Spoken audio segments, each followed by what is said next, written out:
Good morning. నేను జ్యోత్స్న. గన్నవరం మాజీ MLA Vallabhaneni వంశీపై Gannavaram police స్టేషన్లో భూ కబ్జా కేసు నమోదైంది. గాంధీబొమ్మ సెంటర్లో 10 కోట్ల విలువైన స్థలం కబ్జాపై కేసు ఫైల్ చేశారు. హైకోర్టు న్యాయవాది సతీమణి సీతామహాలక్ష్మి పేరిట ఉన్న స్థలం కబ్జా చేసినట్టు వంశీపై ఫిర్యాదు చేశారు. వ్యవస్థీకృత నేరం కింద కేసు నమోదు చేయాలంటూ వంశీతో పాటు మరో 15 మందిపై లాయర్ సతీమణి కంప్లైంట్ ఇచ్చినట్టుగా తెలుస్తోంది. గతంలో కూడా ఈ స్థలం కబ్జాపై పోలీసులకు ఫిర్యాదు చేశామని, కానీ వారు పట్టించుకోలేదని లాయర్ భార్య ఆరోపిస్తున్నారు.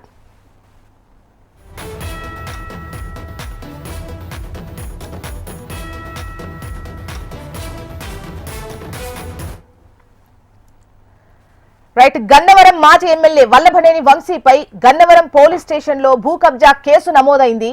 గాంధీబొమ్మ సెంటర్లో 10 కోట్ల విలువైన స్థలం కబ్జాపై కేసు ఫైల్ అయినట్టుగా తెలుస్తోంది. డీటెయిల్స్ మనకు కాంతి అందిస్తారు. కాంతి.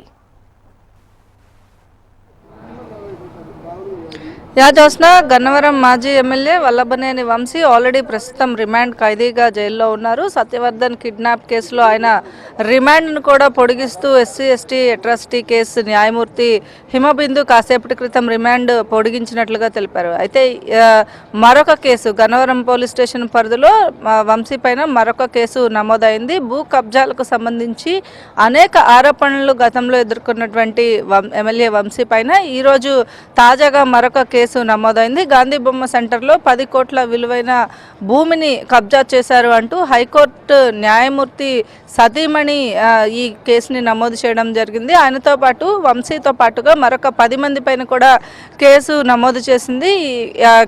పోలీసులు కేసు నమోదు చేయడం జరిగింది. అయితే భూ కబ్జాలకి సంబంధించి అప్పట్లో ఎమ్మెల్యేగా ఉన్న టైంలో ఈ భూ కబ్జాకి పాల్పడినట్లుగా ఆమె ఆరోపిస్తూ ఏదైతే పోలీస్ స్టేషన్లో కంప్లైంట్ నమోదు చేశారు. దీనికి సంబంధించినటువంటి ఎంక్వైరీ చేసినటువంటి పోలీసులు FIRను అయితే నమోదు చేయడం జరిగింది. ఇది మరొక కేసు వల్లభనేని వంశీ పైన నమోదైందని చెప్పుకోవాలి. అయితే ఈ రోజు నుంచి 3 రోజుల పాటు కస్టడీలో ఉన్నటువంటి వంశీ విచారణ జరుగుతున్న నేపథ్యంలో ఇక వంశీ పైన తాజాగా మరొక కేసు నమోదైందని చెప్పుకోవాలి. జ్యోత్స్న.